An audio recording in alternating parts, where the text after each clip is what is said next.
Dear students, this is Praveen Kumar Agrawal from Management Department. Welcomes you in my today's lecture of Principles of Economics. In today's lecture, we will discuss upon the topic concept of demand and quantity demanded. आज के lecture में हम cover करेंगे कि किसी भी particular product के reference में उसकी डिमांड और क्वांटिटी डिमांडेड का क्या मतलब होता है और उन दोनों में किस तरीके से डिफरेंस रहता है। जब हम इकोनॉमिक्स के पॉइंट ऑफ व्यू से बात करते हैं तो ये दो टर्म हैं, डिमांड और क्वांटिटी डिमांडेड, दोनों में एक डिफरेंस रहता है। पहले बात करेंगे डिमांड का मतलब क्या होता है। Demand refers to the quantities of a commodity that the consumers are able and willing to buy at each possible price of the commodity during a given period of time, other things being equal. तो demand का मतलब क्या होता है कि जब consumers different possible prices पर किसी भी कमोडिटीज़ की जो भी क्वांटिटी परचेज करने में एबल हैं और उसको परचेज करने में विलिंग हैं, उसे हम उस पर्टिकुलर कमोडिटी की डिमांड के नाम से जानते हैं। जबकि हमें बाकी जो अफेक्टिंग फैक्टर्स हैं इसके उनको कांस्टेंट रखना होता है, तब उस केस में different possible prizes of the commodities पर किसी भी कमोडिटी की जो डिफरेंट क्वांटिटीज़ की डिमांड कंज्यूमर की तरफ से की जाती है या कंज्यूमर्स उसकी डिफरेंट कमोडिटीज़ की क्वांटिटीज़ को परचेज करने में विलिंग होते हैं या परचेज करने में इंटरेस्टेड होते हैं, उसे हम उस पर्टिकुलर कमोडिटी की डिमांड के नाम से जानते हैं। यानी कि जब हम किसी भी पर्टिकुलर कमोडिटी की डिमांड के रिलेशन में बात करते हैं तो हमें इसमें तीन पर्टिकुलर एलिमेंट्स को ऐड करना होता है। सबसे पहला है desire for a commodity, second one is that is known as the money to fulfil that desire, जिसे हम बोलते हैं एबिलिटी टू परचेज, और थर्ड वन होता है इसके अंदर रेडीनेस टू स्पेंड मनी, यानी कि इसे हम बोलते हैं विलिंगनेस टू परचेज। तो जब तक ये तीनों एलिमेंट्स एक साथ कंप्लीट नहीं होते हैं तब तक हम उस पर्टिकुलर कमोडिटी के रेफरेंस में डिमांड को इंक्लूड नहीं करते हैं।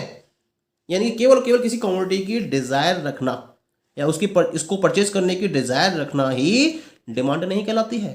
It must be backed by the ability to purchase and willingness to purchase. जब तक एबिलिटी टू परचेज और विलिंगनेस टू परचेज की कंडीशन डिजायर टू परचेज के साथ में सेटिस्फाइड नहीं होती हैं तब तक हम उसे कमोडिटी की डिमांड में इंक्लूड नहीं करते हैं। डिजायर टू परचेज का मतलब क्या होता है? whenever a particular person is having a need of any of the commodity then he is having a desire to purchase that particular commodity। तो ये पहला एलिमेंट हो गया उसके अंदर डिमांड में।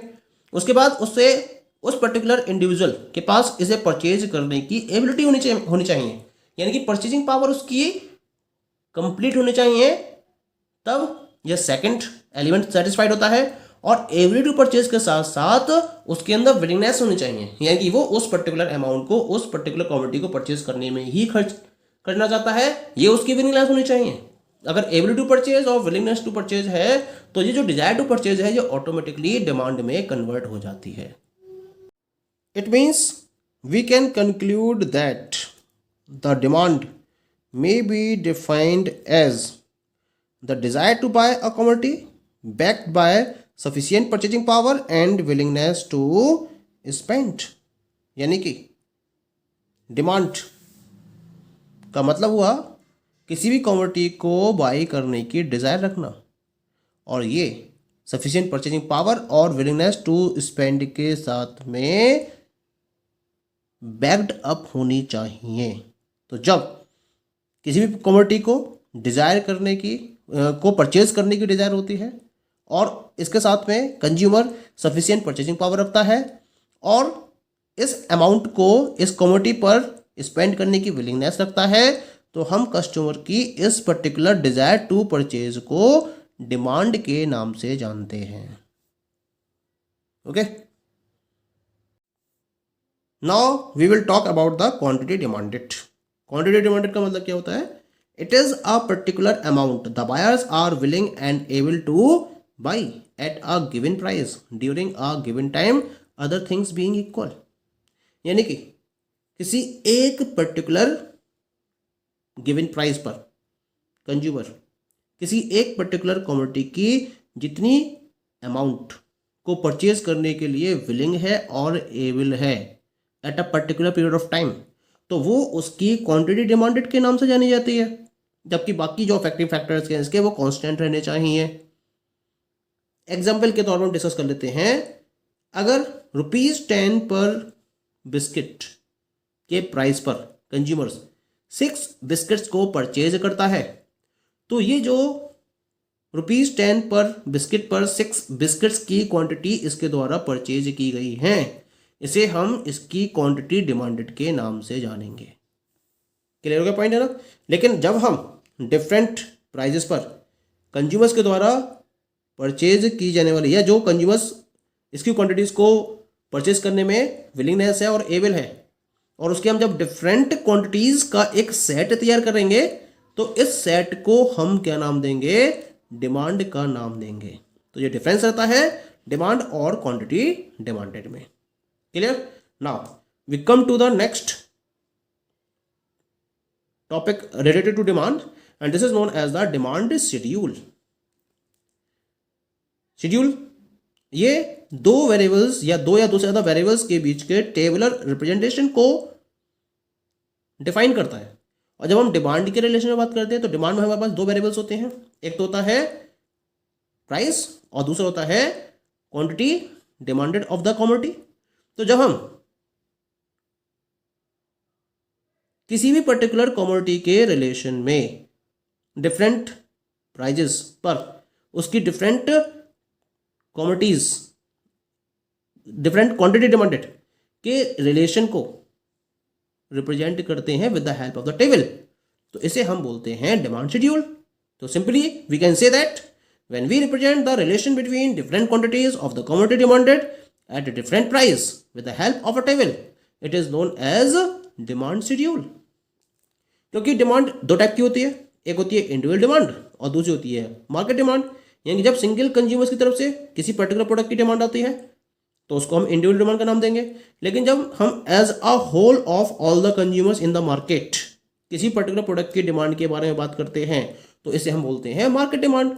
तो इसी वजह से जो शेड्यूल है, डिमांड शेड्यूल है, वो भी दो टाइप का होता है।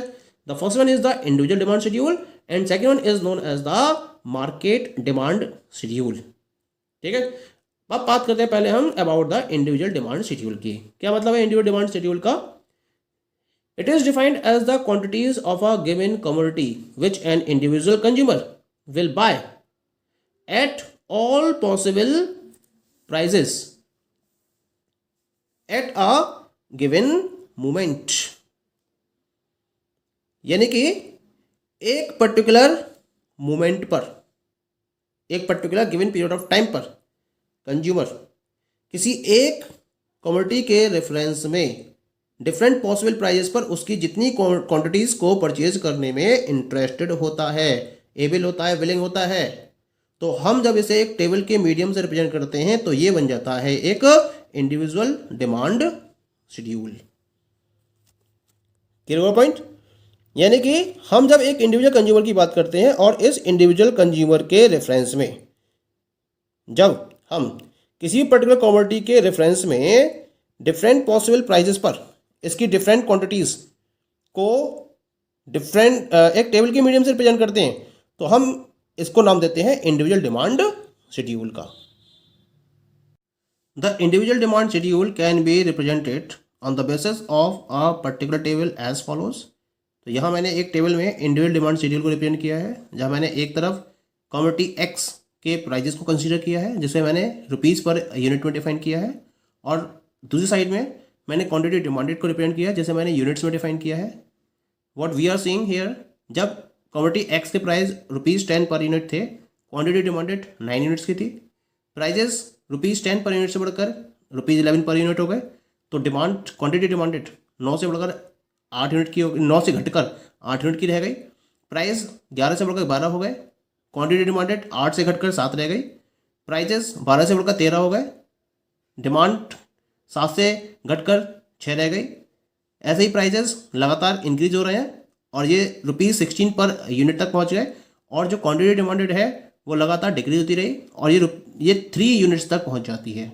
तो यहाँ पर हम क्या डिफाइन कर रहे हैं, we are representing here the quantity demanded of a commodity in response to different possible prices of the commodity. तो हम इस पर्टिकुलर शेड्यूल को इंडिविजुअल डिमांड शेड्यूल का नाम देते हैं। पॉइंट क्लियर हो गया? ठीक है, अब हम बात करते हैं about the market demand schedule. Individual demand जो शेड्यूल है वो एक इंडिविजुअल कंज्यूमर के रेफरेंस में ऑब्टेन किया जाता है, जबकि जो मार्केट डिमांड शेड्यूल है वो मार्केट डिमांड यानी कि कंप्लीट मार्केट के रेफरेंस में ऑब्टेन किया जाता है। तो इसका मतलब क्या डेफिनेशन बनेगी इसकी, market demand schedule is one that shows total demand of all the consumers in the market at different prices of the commodity. यानी कि जब हम मार्केट के अंदर सारे कंज्यूमर्स को इंक्लूड करके चलते हैं और कमोडिटी के डिफरेंट पॉसिबल प्राइजेस पर सारे कंज्यूमर्स की तरफ से टोटल डिमांड को ध्यान में रखते हुए जो टेबल फॉर्म में इसका रिप्रेजेंटेशन करते हैं, तो हम इसको मार्केट डिमांड शेड्यूल का नाम देते हैं। तो किसी एक इंडिविजुअल कंज्यूमर को काउंट ना करते हुए यहाँ पर कंप्लीट मार्केट को इंक्लूड किया जाता है, सारे कंज्यूमर्स को इंक्लूड किया जाता है और उन सारे कंज्यूमर्स की तरफ से कमोडिटी के डिफरेंट पॉसिबल प्राइजेस पर जो कमोडिटी की क्वांटिटीज डिमांडेड की जाती हैं उसका जो टेबल फॉर्म हमें ऑब्टेन होता है उसे हम मार्केट डिमांड शेड्यूल का नाम देते हैं। और इसके रेफरेंस में मैंने यहाँ पर एक प्रॉपर टेबल को डिफाइन किया है। यहाँ इजीनेस के लिए मैंने क्या करा है, मार्केट में ये सपोज करा है कि 3 ही कंज्यूमर्स अवेलेबल हैं। The first one is the A, second is the consumer B and third one is the consumer C. और इन 3 कंज्यूमर को ही मैंने कंप्लीट मार्केट में कन्वर्ट कर लिया है इजीनेस के लिए। ठीक है, जिससे हमें इसको समझने में आसानी हो सके, इसी वजह से मैंने इसको फॉलो किया है। तो यहाँ पर मैंने एक तरफ बिस्किट को कंसीडर किया है, इसके प्राइजेस को रिप्रेजेंट किया है, फिर ए की डिमांड को रिप्रेजेंट किया है, इसके बाद बी की डिमांड को, इसके बाद सी की डिमांड को, और फिर मार्केट डिमांड को कैलकुलेट करने के लिए मैंने क्या करा, ए बी सी इन तीनों की डिमांड को ऐड कर दिया है। तो हमें क्या मिल जाएगी, हमें कंप्लीट मार्केट डिमांड ऑब्टेन हो जाती है। तो जब बिस्किट के प्राइस ₹5 पर यूनिट हैं तो उस केस में जो ए की डिमांड है वो 8 यूनिट्स की है, बी की डिमांड 7 यूनिट्स की है, सी की डिमांड 6 यूनिट्स की है। इस तरह से मार्केट डिमांड हो जाती है total 21 units. 8 + 7 + 6 and it becomes 21। जब प्राइस 5 से बढ़कर 6 हो जाते हैं तो उस केस में ए की डिमांड 8 से घटकर 7 रह जाती है, बी की डिमांड 7 से घटकर 6 रह जाती है और सी की डिमांड 6 से घटकर 5 रह जाती है। और टोटल डिमांड कितनी जाती है यहाँ पर अब 7 + 6 + 5 यानी कि 18 यूनिट्स की। इसी तरह से जब प्राइस 6 से बढ़कर 7 हो जाते हैं, ए की डिमांड 7 से घटकर 6 रह गई, बी की डिमांड 6 से घटकर 5 रह गई और सी की डिमांड 5 से घटकर 4 रह गई और टोटल डिमांड जो है वो 18 से घटकर 15 हो गई। 6 + 5 + 4 यानी कि 15। तो इस तरह से जैसे जैसे हम बिस्किट के प्राइजेस को इंक्रीज करते चले जा रहे हैं, जो मार्केट डिमांड है वो लगातार डिक्रीज होती चली जा रही है। तो मार्केट डिमांड को ऑब्टेन करने के लिए हमें क्या करना पड़ रहा है, जो इंडिविजुअल डिमांड्स हैं, इंडिविजुअल कंज्यूमर्स की तरफ से डिमांड है, उनकी डिमांड को हमें ऐड करना पड़ रहा है। उसके बेसिस पर हमें मार्केट डिमांड रिसीव होती चली जा रही है। तो इस तरह से हम डिफरेंट पॉसिबल प्राइजेस पर किसी भी कमोडिटी के रेफरेंस में जब उसकी डिफरेंट क्वांटिटी डिमांडेड को एक टेबल की हेल्प से रिप्रेजेंट करते हैं तो ये कहलाता है market demand schedule. So this is the concept of market demand schedule. And इससे पहले हमने इंडिविजुअल मार्केट डिमांड शेड्यूल को डिस्कस किया था। Okay, thank you.